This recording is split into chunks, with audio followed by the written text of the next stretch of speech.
આપણે ગઈ વખતે નવું પ્રકરણ શરૂ કરેલું છે સવર્ગ સંયોજનો, જેને આપણે સંકીર્ણ પણ કહેવું તો કહી શકીએ, સંકીર્ણ સંયોજનો.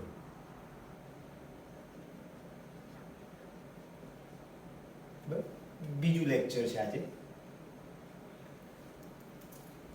તો આપણે આજે સવર્ગ સંયોજનોમાં અમુક પર્યાયો આવે છે, બરાબર છે. લિગેન્ડ કોને કહેવાય, મધ્યસ્થ પરમાણુ અથવા આયન કોને કહેવાય, પ્રભાવ ક્ષેત્ર કોને કહેવાય, બરાબર છે.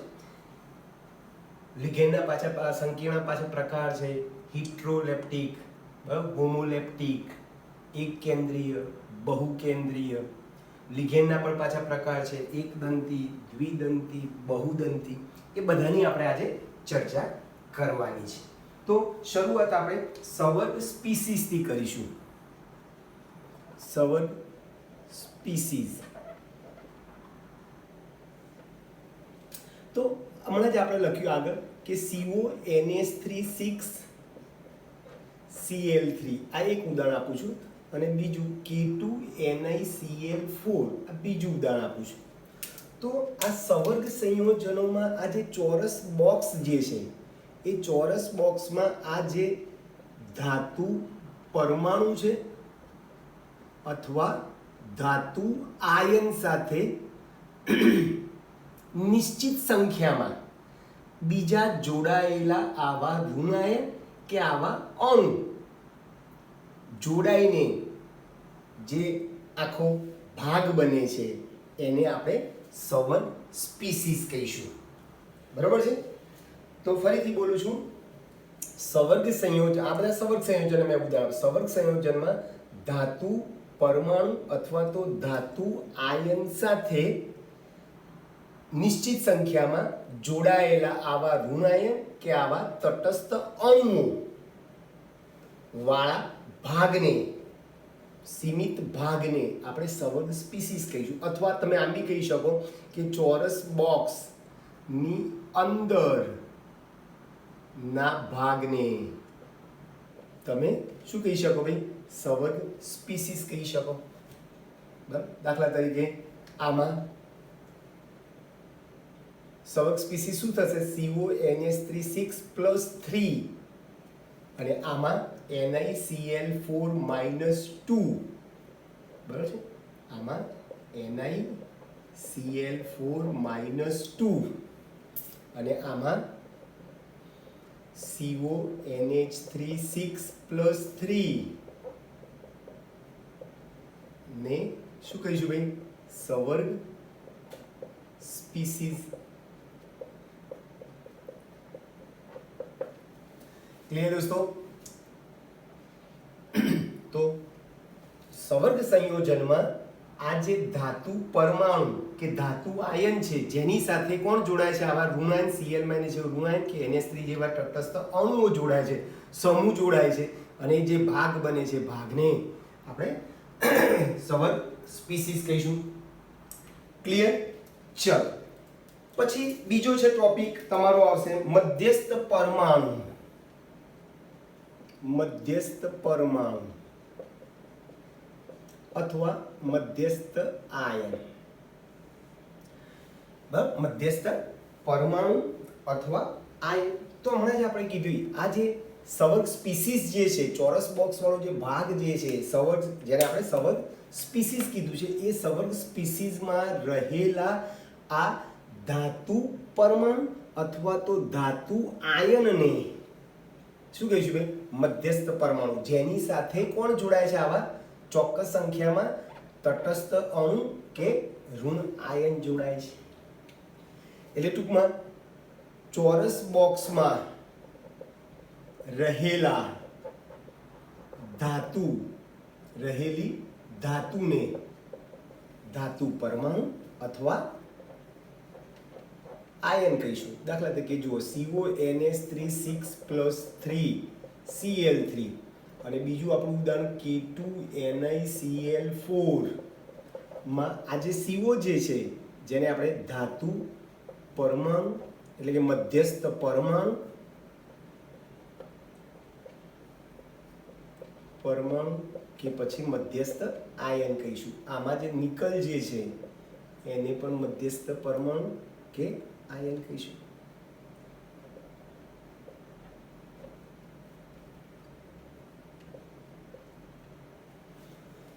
ક્લિયર દોસ્તો?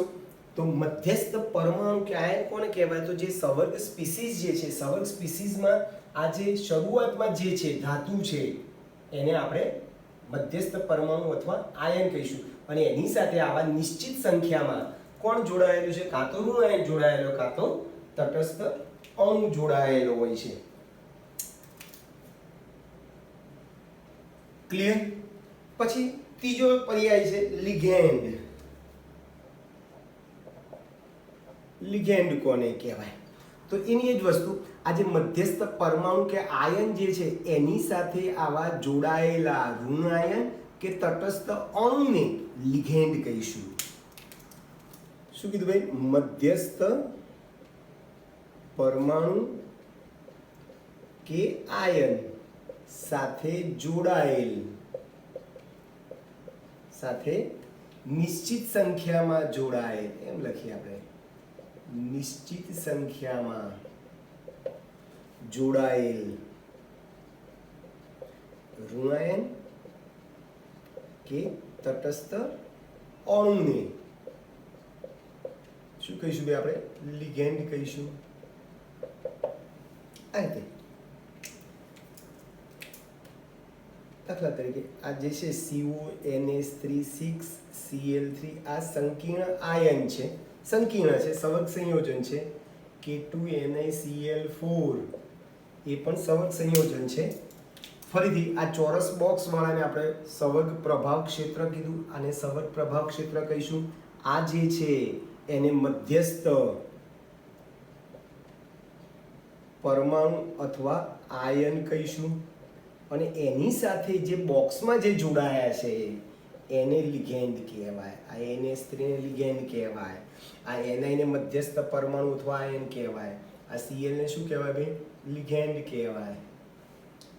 આ લિગેન્ડ ઇલેક્ટ્રોન યુગ્મનું દાન કરે,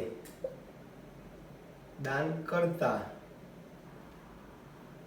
હોવાથી તેઓ લુઈસ બેઝ તરીકે વર્તે છે.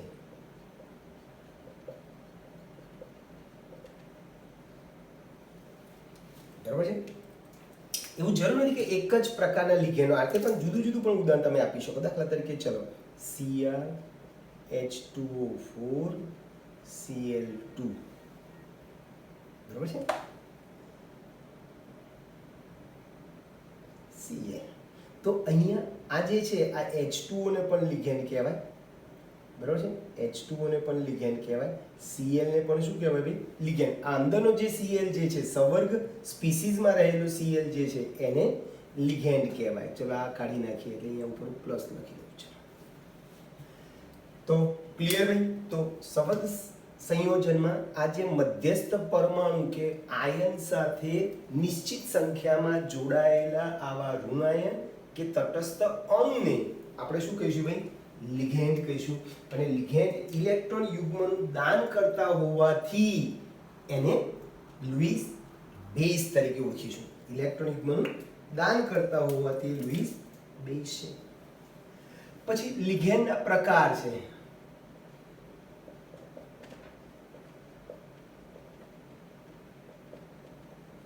એમાં એકદંતીય લિગેન્ડ. ચલો, એકદંતીય લિગેન્ડ કોને કહે? તો સા સિમ્પલ વ્યાખ્યા છે કે જે લિગેન્ડ ધાતુ આયન સાથે, જે લિગેન્ડ ધાતુ આયન સાથે એકાકી, એકાકી એટલે એકલ, બરાબર? એકાકી દાતા પરમાણુ, એકાકી દાતા પરમાણુ દ્વારા બંધિત, બંધ બનાવે છે. જે લિગેન્ડ ધાતુ આયન સાથે એકાકી દાતા પરમાણુ દ્વારા બંધિત થાય છે તેવા લિગેન્ડને એક દંતી લિગેન્ડ કહીશું, અથવા તમે આમ પણ કહી શકો જે લિગેન્ડ ધાતુ આયનને એક ઇલેક્ટ્રોન યુગ્મનું દાન કરી એક સવર્ગ સહસંયોજક બંધ બનાવતા હોય તેવા લિગેન્ડને એક દંતી અથવા દંતીય લિગેન્ડ કહીશું. દાખલા તરીકે Cl બરાબર છે, H2O, NH3. તો આ બધામાં તમે જો તો NH3 અણુમાં નાઇટ્રોજન પરમાણુ ધાતુ આયન સાથે આ નાઇટ્રોજન એકાકી દાતા પરમાણુ, એટલે આ NH3 અણુમાં એક જ નાઇટ્રોજન પરમાણુ જે છે એ ઇલેક્ટ્રોનનું શું કરવાનું છે, દાન કરે છે. એ ઇલેક્ટ્રોન દાન કરી ધાતુ આયન સાથે બંધ બનાવે છે. H2O માં ભલે ઇલેક્ટ્રોન યુગ્મ 2 છે પણ દાતા કોણ છે, એક જ છે, ઓક્સિજન છે. અહીંયા દાતા કોણ છે, Cl છે. એટલે એકાકી દાતા પરમાણુ પેલા ધાતુ આયન સાથે બંધથી જોડાય છે એવા લિગેન્ડને આપણે શું કહીશું, એક દંતીય લિગેન્ડ. ચલ આની આ જ વાર્તા આપણે કરવી હોય એક દંતીની જગ્યાએ દ્વિદંતીય લિગેન્ડ, તો ઉપર મુજબ જ આ એકાકી દાતાની જગ્યાએ આપણે શું લખીશું ભાઈ, જે લિગેન્ડ ધાતુ આયન સાથે બે દાતા પરમાણુ દ્વારા બંધિત થાય છે તો એવા લિગેન્ડને આપણે શું કહીશું ભાઈ, દ્વિદંતી લિગેન્ડ. અથવા જે લિગેન્ડ ધાતુ આયનને અહીંયા એક ઇલેક્ટ્રોન યુગ્મની જગ્યાએ શું લખીશું ભાઈ, જે લિગેન્ડ ધાતુ આયનને બે ઇલેક્ટ્રોન યુગ્મનું દાન કરી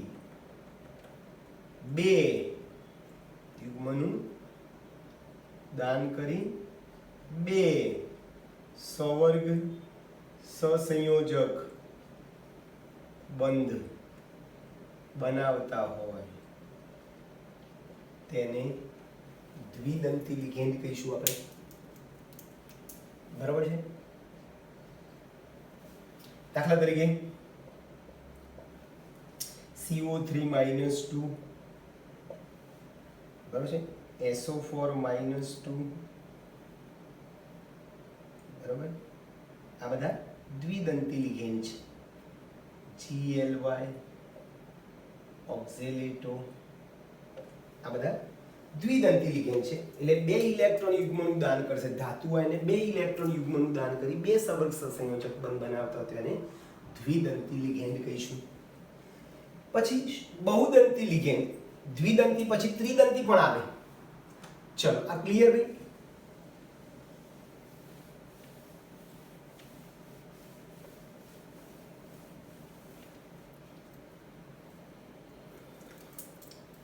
ત્રીજો પ્રકાર ત્રિદંતીય લિગેન્ડ.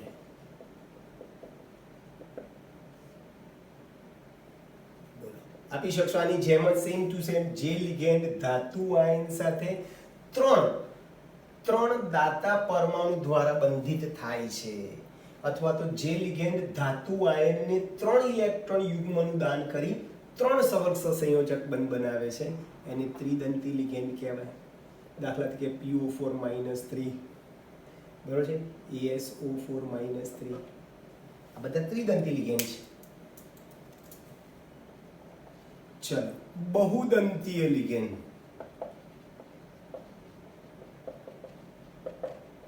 બહુદંતીય લિગેન્ડમાં શું કરશું ભાઈ, એક કરતા વધુ દાતા પરમાણુ હોય. બરાબર છે, એક દંતીમાં એક હોય, દ્વિદંતીમાં 2 દાતા પરમાણુ હોય, ત્રિદંતીમાં 3 દાતા પરમાણુ, બહુદંતી લિગેન્ડમાં વધારે હોય.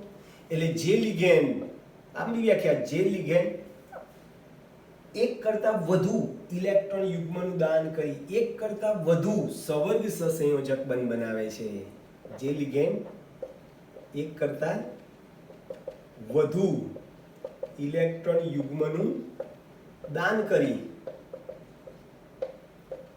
એક કરતા વધુ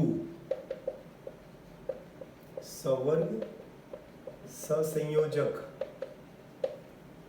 બંધ બનાવે છે તેને એટલે ટૂંકમાં આમાં એટલે અહીંયા ઇલેક્ટ્રોનનું દાન કરતા દાતા પરમાણુ ની સંખ્યા એક કરતા કેવી હોય વધુ. અહીંયા એક પરમાણુ દાન કરે છે ઇલેક્ટ્રોન યુગ્મનું, અહીંયા દ્વિદંતીમાં બે પરમાણુ ઇલેક્ટ્રોનનું દાન કરે છે, ત્રિદંતીમાં 3 દાન કરે છે, એમ બહુદંતીમાં ઘણા બધા પરમાણુ હશે જે ઇલેક્ટ્રોનનું શું કરે છે દાન કરે છે. દાખલા તરીકે EDTA ethylene diamine tetra acetate છે આ EDTA. EDTA ethylene diamine tetra acetate. આનું સ્ટ્રક્ચર આવું છે CH2 CH2 N N CH2 C double O minus CH2 C double O minus CH2 C double O minus CH2 C double O minus. તમે જુઓ આમાં એક જ પરમાણુ દાન કરે, એક જ પરમાણુ, અહીંયા બે પરમાણુ દાન કરે છે, અહીંયા 6 પરમાણુ છે. જુઓ આ એક બે નાઇટ્રોજન છે અને આ જો આ એક ઓક્સિજન, બીજો, ત્રીજો અને ચોથો, 4 ઓક્સિજન અને 2 નાઇટ્રોજન, એમ કુલ 6 પરમાણુ શું કરે છે દાન કરે છે. એટલે આને ષટદંતી લિગેન્ડ કહેવાય. આ EDTA એ કેવું છે ભાઈ ષટદંતીય લિગેન્ડ છે. EDTA ષટદંતી કેમ કીધું ભાઈ? કારણ કે 6 પરમાણુ છે જે ઇલેક્ટ્રોન કીધું ને, ઇલેક્ટ્રોન દાન કરતા દાતા પરમાણુ. દાન કરતાનો અર્થ દાતા જ કહેવાય, બરોબર છે? ઇલેક્ટ્રોન દાન કરતા પરમાણુ કયા પરમાણુ દાન કર્યા છે? 2 નાઇટ્રોજન અને આ એક ઓક્સિજન, બીજો, ત્રીજો ને ચોથો, 4 ઓક્સિજન. બસ એટલે આ ષટદંતી થઈ ગયો. જેનો વીજભાર કેટલો છે ભાઈ? -4 છે.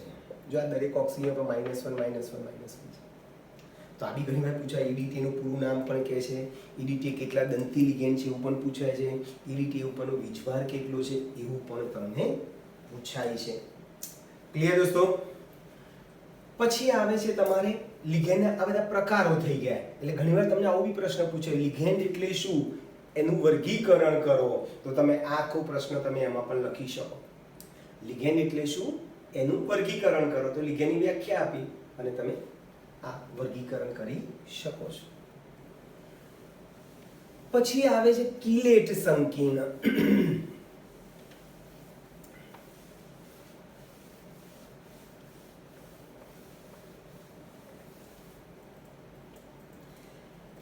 કિલેટ કોને કહેવાય?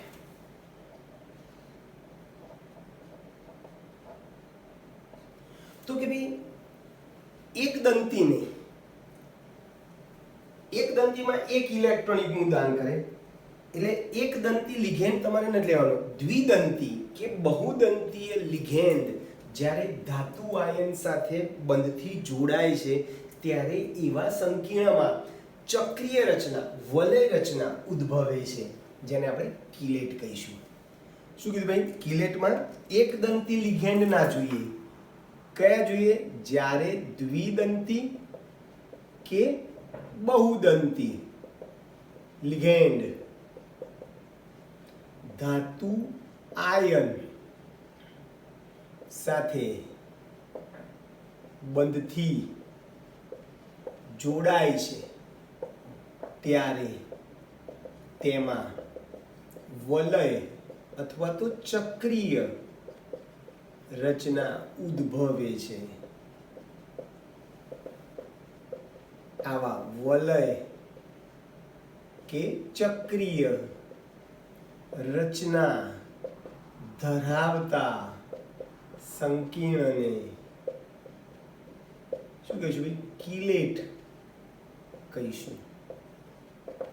બરાબર છે? કિલેટ કહીશું. આવા લિગેટિંગ સમૂહ એટલે આવા દ્વિદંતી કે ત્રિદંતી કે બહુદંતી આવા લિગેટિંગ સમૂહોની સંખ્યાને લિગેન્ડની દંતીયતા કહીશું. દંતીયતા એટલે મેં હમણાં કીધું તમે એક દંતી, દ્વિદંતી, ત્રિદંતી. બરાબર છે? આવા લિગેટિંગ સમૂહ. ખ્યાલ આવે? લિગેટિંગ સમૂહ એટલે જે દ્વિદંતી કે જે બહુદંતી તમે જે લિગેન્ડ લો છો એ. બરાબર? લિગેટિંગ સમૂહની સંખ્યાને લિગેન્ડની દંતીયતા. આવા લિગેટિંગ સમૂહોની સંખ્યાને લિગેન્ડની દંતીયતા કહીશું. ઉદાહરણ આપો. દાખલા તરીકે સપોઝ કે CuNH3 4+2 છે. તો આ CuNH3 4+2 માં આ NH3 જે છે એક દંતી લિગેન્ડ છે. એટલે એક દંતી લિગેન્ડ અહીંયા ચાલશે નહીં. આપણે અહીંયા ચોખ્ખું લખ્યું છે દ્વિદંતી કે બહુદંતી. એટલે હું અહીંયા એક દંતીની જગ્યાએ હું કોઈ પણ દ્વિદંતી લઉં, EN લઉં. EN જે છે એ દ્વિદંતી લિગેન્ડ છે. બરાબર સમજજો.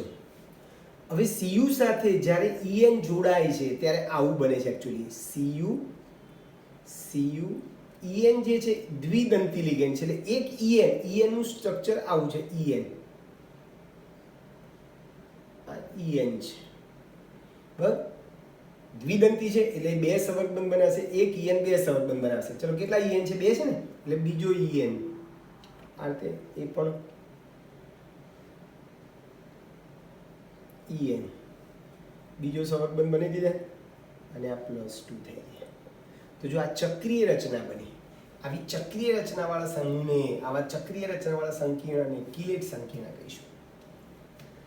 બરાબર છે? કિલેટ સંકીર્ણ. અને આ જે કિલેટ સંકીર્ણ જે છે, કિલેટ સંકીર્ણ જે છે એ કિલેટ સંકીર્ણની સ્થિરતા, કિલેટ સંકીર્ણની સ્થિરતા સાદા સંકીર્ણ કરતા વધુ હોય છે. યાદ રાખો, કિલેટ સંકીર્ણની સ્થિરતા સાદા સંકીર્ણ કરતા કેવી હોય? વધુ હોય છે. પછી એમ્બીડેન્ટેડ. શું કહીશું? એમ્બીડેન્ટેડ.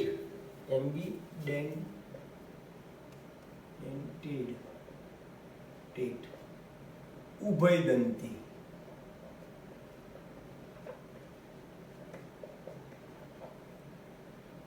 ઉભયદંતી લિગેન્ડ કોને કહેવાય? શું કીધું ભાઈ?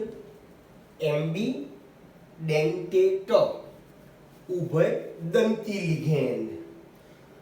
તો જે લિગેન્ડમાં બે પરમાણુ એવા હોય, અલગ અલગ હોય, જે પેલા ધાતુ આયન સાથે અલગ અલગ રીતે બંધથી જોડાયેલા હોય છે.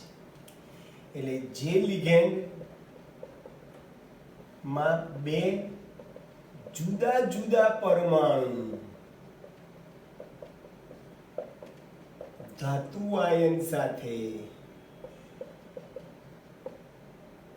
બંધિત થતા હોય તો તેવા લિગેન્ડને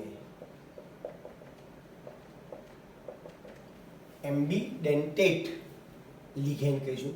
જે લિગેન્ડમાં બે જુદા જુદા પરમાણુ ધાતુ આયન સાથે બંધિત થતા હોય.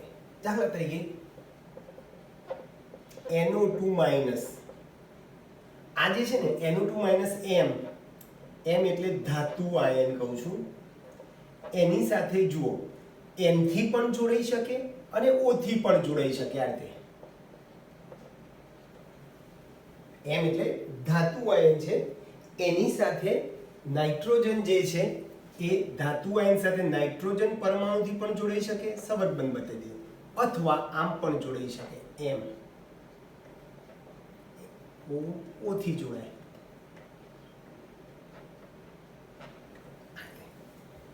સંવર્ગબંધ છે O N O. તો તમે જુઓ તો આ M ધાતુ આયન છે, NO2 માઇનસ છે લિગેન્ડ જે છે, NO2 જે લિગેન્ડ જે છે, NO2 માઇનસ જે લિગેન્ડ જે છે એ આ મધ્યસ્થ ધાતુ આયન સાથે જો આ નાઇટ્રોજન પરમાણુથી પણ જોડાઈ શકે છે અને આ ઓક્સિજન પરમાણુથી પણ જોડાઈ શકે છે. ફરીથી HCN માઇનસ એ જે છે એ M એટલે ધાતુ આયન સાથે આમ પણ જોડાય, S થી પણ જોડાય છે, અથવા N થી પણ જોડાય છે. જોયું તમે, S થી પણ જોડાય છે અને N થી પણ જોડાય છે. તો એમ્બિડેન્ટેટ અથવા ઉભયદંતી લિગેન્ડ એટલે લિગેન્ડ આ એક જ છે, લિગેન્ડ એક જ છે, પણ એમાં રહેલા જુદા જુદા પરમાણુ પેલા મધ્યસ્થ ધાતુ આયન સાથે, આ S થી ધાતુ આયન સાથે જોડાય છે, અહીંયા N થી ધાતુ આયન સાથે જોડાય છે, અહીંયા N થી ધાતુ આયન સાથે જોડાય છે, અહીંયા O થી ધાતુ આયન સાથે જોડાયેલો છે. ક્લિયર ભાઈ? ઉભયદંતી લિગેન્ડ પાકું એટલે જે લિગેન્ડમાં લિગેન્ડ એક જ હોય, જે લિગેન્ડમાં બે જુદા જુદા પરમાણુ પેલા ધાતુ આયન સાથે બંધથી જોડાયેલા હોય છે, બંધિત થયેલા હોય છે, એને આપણે શું કહીશું ભાઈ? એમ્બિડેન્ટેટ અથવા ઉભયદંતી લિગેન્ડ. પછી સંવર્ગાંક, મધ્યસ્થ પરમાણુનો સંવર્ગાંક.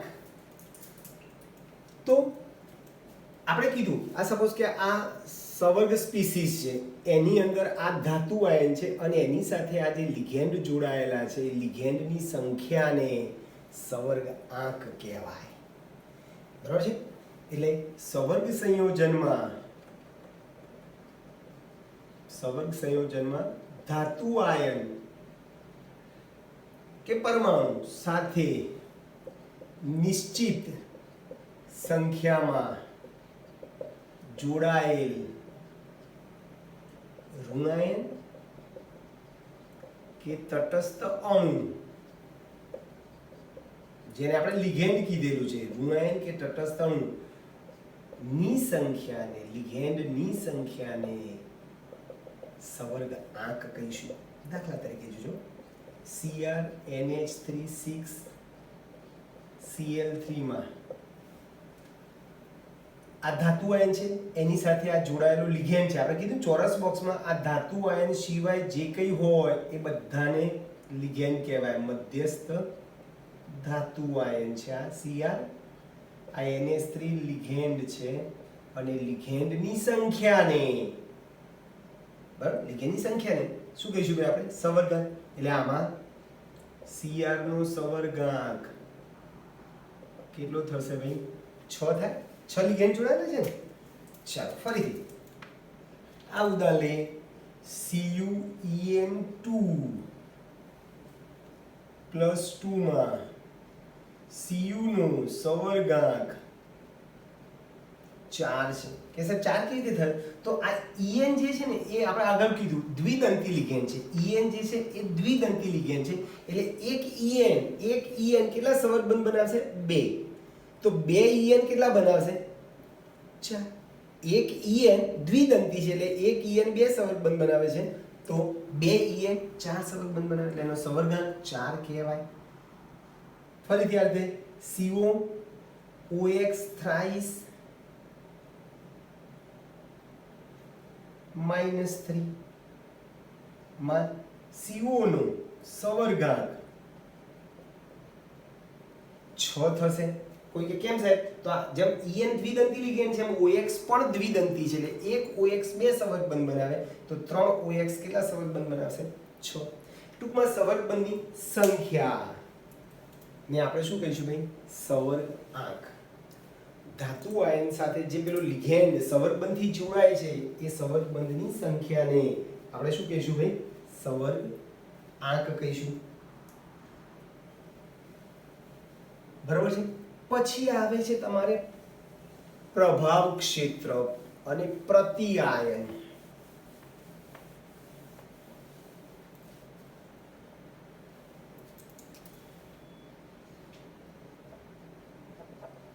પ્રભાવ ક્ષેત્ર અથવા એને બીજી ભાષામાં આગળ પહેલો પર્યાય સમજી ગયા, સંવર્ગ સ્પીસીઝ.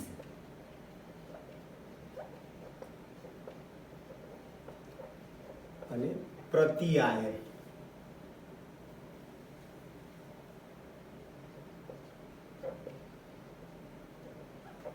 પ્રતિ આયન. ચલો, સા સિમ્પલ છે. આપણે આગળ બોલી ગયા કે આ રીતે મધ્યસ્થ આ સંવર્ગ સંયોજન છે. ચલો ફરીથી એકવાર લઈએ ચાન્સ. આ મધ્યસ્થ પરમાણુ અથવા તો ધાતુ આયન છે, એની સાથે નિશ્ચિત સંખ્યામાં જોડાયેલા સમૂહ કે આયનો ધરાવતા આખા ભાગને પ્રભાવ ક્ષેત્ર અથવા તો સંવર્ગ સ્પીસીસ કીધી છે આપણે. બરોબર. અને આ બહાર જે રહેલા આયનો જે ચોરસ બોક્સની બહાર જે આયન જે છે જેને આપણે પ્રતિ આયન કહીશું. ક્લિયર? આગળ વાત કરી ચૂક્યા છીએ. ચોરસ બોક્સમાં ધાતુ આયન સાથે અથવા તો મધ્યસ્થ પરમાણુ સાથે જોડાયેલા નિશ્ચિત સંખ્યામાં જોડાય છે. કોણ જોડાય છે? કાં તો ઋણ આયન જોડાય, કાં તો તટસ્થ અણુ જોડાય છે. આ રીતે ઋણ આયન જોડાય, કાં તો તટસ્થ અણુ જોડે ને જે આખું ભાગ બને છે જેને આપણે પ્રભાવ ક્ષેત્ર કહીશું. બરાબર છે. અને આ ચોરસ બોક્સની બહાર જે ધન આયન કે ઋણ આયન છે જેનું આયનીકરણ થાય છે, ચોરસ કૌંસની બહાર જે આયનો જે છે જેને આપણે શું કહીશું ભાઈ? પ્રતિ આયન.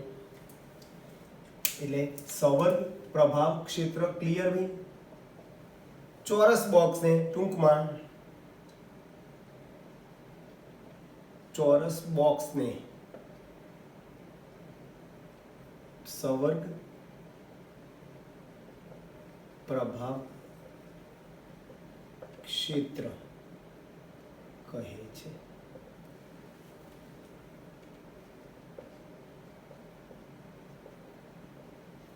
ચલો, તો આમાં પ્રભાવ ક્ષેત્ર શું થશે? સંવર્ગ પ્રભાવ ક્ષેત્ર CONH3 6+3 આ ચોરસ બોક્સ વાળું. અને આ Cl ને શું કહેશું ભાઈ? પ્રતિ આયન. બાર જે છે Cl માઇનસ અથવા તો K પ્લસ ને શું કહીશું ભાઈ? પ્રતિ આયન કહીશું. અને આને શું કહીશું ભાઈ? સંવર્ગ પ્રભાવ ક્ષેત્ર. એટલે આમાં સંવર્ગ પ્રભાવ ક્ષેત્ર શું થશે? NiCl4 -2. ક્લિયર ભાઈ? સંવર્ગ પ્રભાવ ક્ષેત્ર. પછી આવે છે તમારે સંકીર્ણના જુદા જુદા પ્રકાર હોય છે, આકાર હોય છે. સંવર્ગ બહુફલક. સંવર્ગ બહુફલક. બરાબર? સંવર્ગ બહુફલક જેને આપણે અંગ્રેજીમાં પોલીહેડ્રોન અથવા પોલીહાઇડ્રોન જે શબ્દ તમે વાપરીશું. આપણે અગાઉ બી વાત કરી છે કે ભાઈ જ્યારે ધાતુ આયન સાથે મધ્યસ્થ પરમાણુ સાથે જ્યારે ઋણ આયન કે તટસ્થ અણુ જેવા લિગેન્ડ જોડાય છે ત્યારે એમાં વિવિધ ભૌમિતિક રચનાઓ ઉદ્ભવતી હોય છે. આવી વિવિધ ભૌમિતિક રચનાઓને સંવર્ગ બહુફલક કહીશું. ફરીથી એમ એટલે મધ્યસ્થ પરમાણુ અથવા આયન સાથે કોણ જોડાય? લિગેન્ડ જોડાય. એલ એટલે લિગેન્ડ કહીએ. લિગેન્ડ જોડાય. લિગેન્ડ 4 જોડાય. બરોબર છે? અથવા 6 જોડાય. ત્યારે એ લિગેન્ડને કારણે જુદા જુદા પ્રકારના લિગેન્ડના જોડાવાને કારણે આ મધ્યસ્થ પરમાણુ ધરાવતા સંકીર્ણ અથવા તો સંવર્ગ સંયોજનો વિવિધ પ્રકારની ભૌમિતિક રચના ધરાવતા હોય છે જેને આપણે સવર્ગ બહુફલક કહીશું. Short and sweet. ધાતુ આયન સાથે જુદા જુદા પ્રકારના લિગેન્ડ જુદી જુદી સંખ્યામાં જોડાય છે અને પરિણામે સવર્ગ સંયોજનો જુદા જુદા પ્રકારના આકાર ધરાવે છે, જેને આપણે સવર્ગ બહુફલક કહીશું. તમને 2-4 ઉદાહરણ આપું. સપોઝ કે 4 લિગેન્ડ જોડાયેલો ને, એમ એટલે ધાતુ આયન અને એલ એટલે લિગેન્ડ, તો આ સમચતુષ્ફલકીય છે. એલ એટલે લિગેન્ડ છે. આ કયો આકાર થઈ ગયો? સમચતુષ્ફલકીય. ચલો 4 લિગેન્ડ જ હોય, એ સમચોરસના 4 ખૂણા ઉપર જોડાયેલા હતા અને સમચોરસ કહેવાય. સમતલીય સમચોરસ કો, ખાલી સમચોરસ કો, બરોબર છે ભાઈ. પછી 6 લિગેન્ડ જોડાયેલા હોય તો અષ્ટફલકીય આકાર થાય. આ રીતે એમ 4 ખૂણા ઉપર 4 અને ઉપર નીચે, તો આ અષ્ટફલકીય થઈ ગયો આકાર. બરાબર છે. તો 4 લિગેન્ડ વાળા 2 પ્રકારના સંકીર્ણ છે, સમચતુષ્ફલકીય અને સમચોરસ છે. અને 6 લિગેન્ડ હોય તો અષ્ટફલકીય છે. પછી 5 લિગેન્ડ જોડાયા હોય તો બી જુદી જુદી રચના છે. 5 લિગેન્ડમાં આ રીતે એમ લિગેન્ડ, એલ એલ એલ અને ઉપર નીચે. આ ત્રિકોણીય દ્વિપિરામિડલ મિડલ આકાર ધરાવે છે અને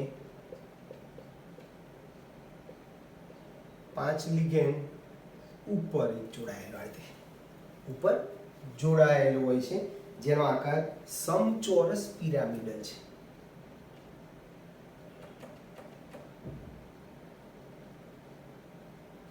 સમચોરસ પિરામિડલ કહેવાય. તો તમે જોઈ શકો છો કે જુદા જુદા શું ધરાવે છે ભાઈ? આકાર ધરાવે છે, જેને સવર્ગ બહુફલક કહીશું. ક્લિયર દોસ્તો? તો છેલ્લી વાર બોલું છું, સંકીર્ણ સંયોજન અથવા સવર્ગ સંયોજનમાં મધ્યસ્થ પરમાણુ કે આયન સાથે જુદા જુદા પ્રકારના લિગેન્ડ જુદી જુદી સંખ્યામાં જોડાય છે, ત્યારે સવર્ગ સંયોજનોમાં વિવિધ ભૌમિતિક રચનાઓ ઉદ્ભવે છે, જેને આપણે શું કહીશું ભાઈ? વિવિધ ભૌમિતિક રચનાઓ, વિવિધ આકાર જોવા મળે છે, જેને આપણે સવર્ગ બહુફલક કહીશું. ચાલો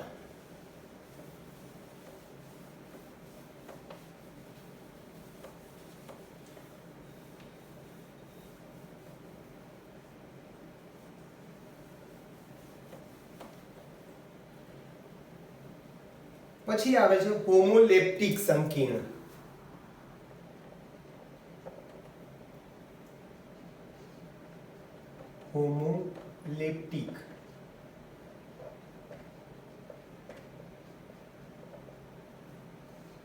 હોમોલેપ્ટિક સંકીર્ણ. એક હોમો આવશે અને બીજો હિટ્રોલેપ્ટિક.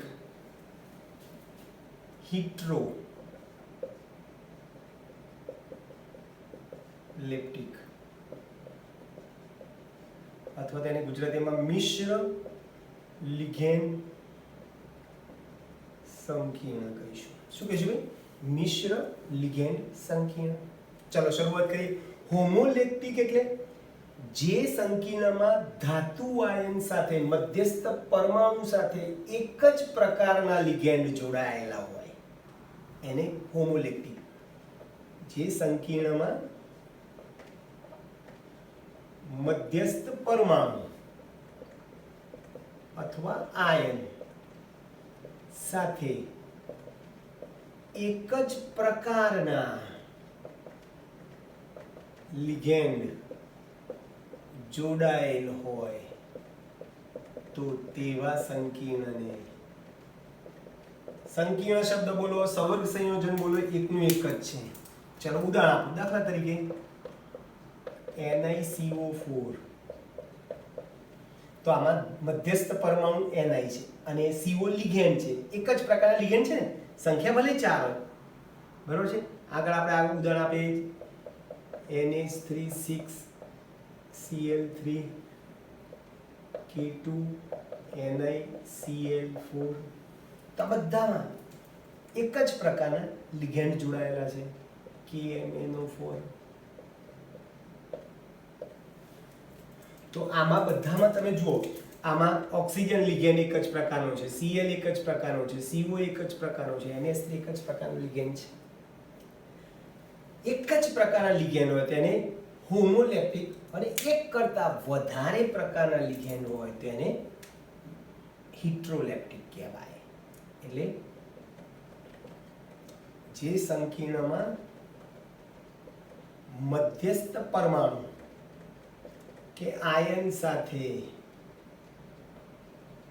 બે કે તેથી વધુ પ્રકારના શબ્દ સમજો પ્રકાર બોલીએ છીએ આપણે સંખ્યા નથી બોલતા બે કે તેથી વધુ પ્રકારના લિગેન્ડ જોડાયેલ હોય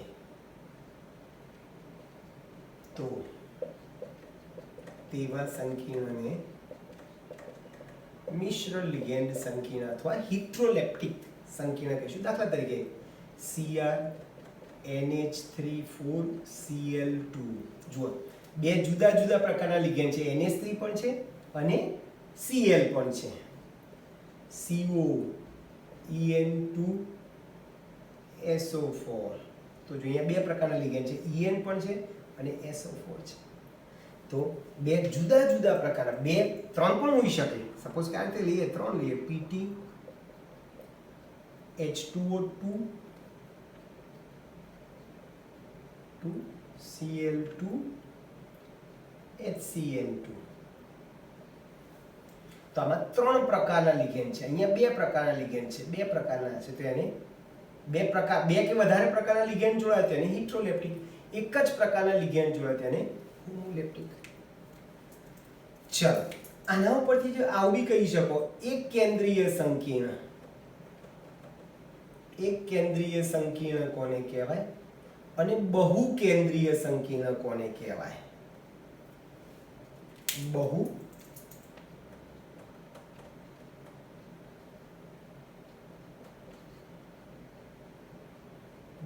કેન્દ્રીય સંકીર્ણ કોને કહેવાય સાવ સિમ્પલ છે અત્યાર સુધી આ જે ઉદાહરણ આપણે આપ્યા બધામાં આજે આપણે 14 મુદ્દા ભણ્યા અને ગયા લેક્ચરમાં જે આપણે સંબંધ સંયોજનના ઉદાહરણ આપ્યા સંકીર્ણના ઉદાહરણ આપ્યા બધા એક કેન્દ્રીય છે એટલે એક કેન્દ્રીયનો અર્થ શું થાય મધ્યસ્થ ધાતુ પરમાણુ કે આયન ની સંખ્યા એક હોય જે સંકીર્ણમાં મધ્યસ્થ ધાતુ પરમાણુ કે ધાતુ આયનની સંખ્યા એક જ હોય એને એક કેન્દ્રીય કહેવાય આ બધા જ આ ઉદાહરણ છે બધા એક કેન્દ્રીય દાખલા KMnO4 તો આમાં ધાતુ આયન Mn છે એક જ છે બરાબર K2 NiCl4 તો આમાં ધાતુ એક જ છે ધાતુ આયન ધાતુ પરમાણુ Ni છે એક જ છે અને બહુ કેન્દ્રીય સંકીર્ણમાં ધાતુ આયનની સંખ્યા એક કરતા વધુ હોય ધાતુ આયનની સંખ્યા એક કરતા વધુ હોય તેને બહુ કેન્દ્રીય સંકીર્ણ કહેવાય જો ઉદાહરણ આપું K2Cr2O7 K2Cr2O7 બરાબર છે તો અહીંયા જો આ બધામાં ધાતુ આયન એટલે યાદ રાખજો આ ચોરસ બોક્સની અંદર જે છે સ્ટાર્ટિંગમાં ચોરસ બોક્સની અંદર જે સ્ટાર્ટિંગમાં જે છે Cr CO PT Mn Ni આ બધા ધાતુ આયન છે બધાની સંખ્યા એક છે જ્યારે અહીંયા ધાતુ આયનની સંખ્યા 2 છે જોયું 2 Cr છે બરાબર છે 2 Cr છે ધાતુ આયનની સંખ્યા એક કરતા વધારે છે એટલે જે સંકીર્ણમાં ધાતુ આયનની સંખ્યા એક જ હોય એને એક કેન્દ્રીય સંકીર્ણ કહીશું અને જે સંકીર્ણમાં ધાતુ આયનની સંખ્યા એક કરતા વધારે હોય એને બહુ કેન્દ્રીય સંકીર્ણ કહેવાય ક્લિયર દોસ્તો? તો આ સંકીર્ણ વિશે બધી આપણે વાતો કરી કે સંકીર્ણના પ્રકાર કેટલા હોય, સંકીર્ણમાં સવર્ગાંક કેટલો હોય, લિગેન્ડ કોને કહેવાય, લિગેન્ડના પ્રકાર કેટલા હોય, પ્રભાવ ક્ષેત્ર કોણ છે, બરોબર છે, આકાર કયા કયા છે, બરોબર છે. આની આપણે આજે ચર્ચા કરી. આવતી વખતે આપણે સંકીર્ણના આઈયુપીએસસી નામની પ્રેક્ટિસ કરીશું. ઓકે દોસ્તો? તો અહીં સુધી આપણે રાખીએ છીએ. મળીએ. બાય.